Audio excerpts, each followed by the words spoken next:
Hey everybody, Christine Chai here and welcome to my kitchen. Today I'm going to show you how to make the chicken pot pie. This recipe is easy, comforting, and cheap to make. Let's get started.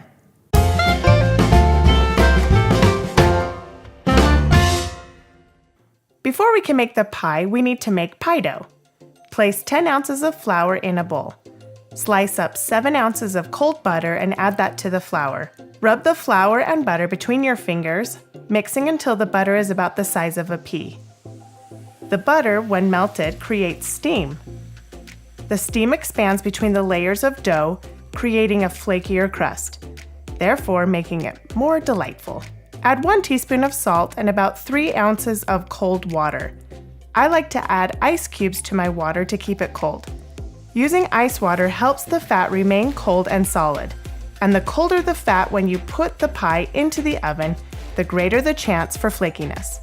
Just make sure you don't add the ice to the dough. Add the water a little at a time.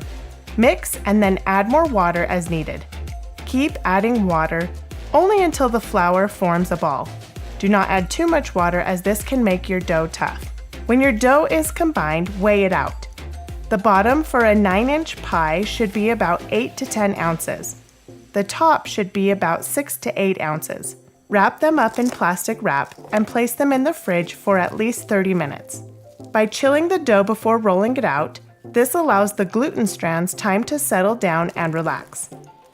This actually makes your pastry dough easier to roll out and cuts down on any shrinking during the baking process. Don't skip this step. To start out the filling, in a large pan, heat oil over medium-high heat. Add 1 diced onion and 1 minced garlic clove. Cook that until the onion is translucent. Add 4 cups of chicken broth and bring to a boil. Add 3 carrots peeled and sliced. 3 diced celery ribs, 1 teaspoon of rosemary, 1 teaspoon of sage, 1 teaspoon of basil, and salt and pepper. Reduce the heat to medium and let it cook for about 7 minutes. Here I am using 3 cups of a rotisserie chicken that I have diced. You can use chicken breasts or thighs.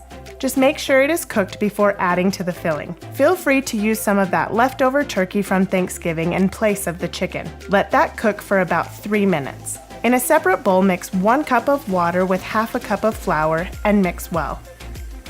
Slowly add the slurry to the mixture while stirring the pie filling constantly. Once it is all added, make sure to cook for several minutes to cook off that raw taste of the flour and to thicken up.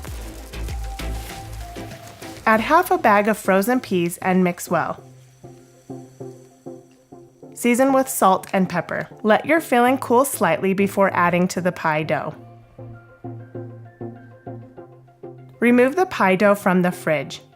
Taking the bottom crust, roll out on a lightly floured counter until it is 1 inch wider than the pan.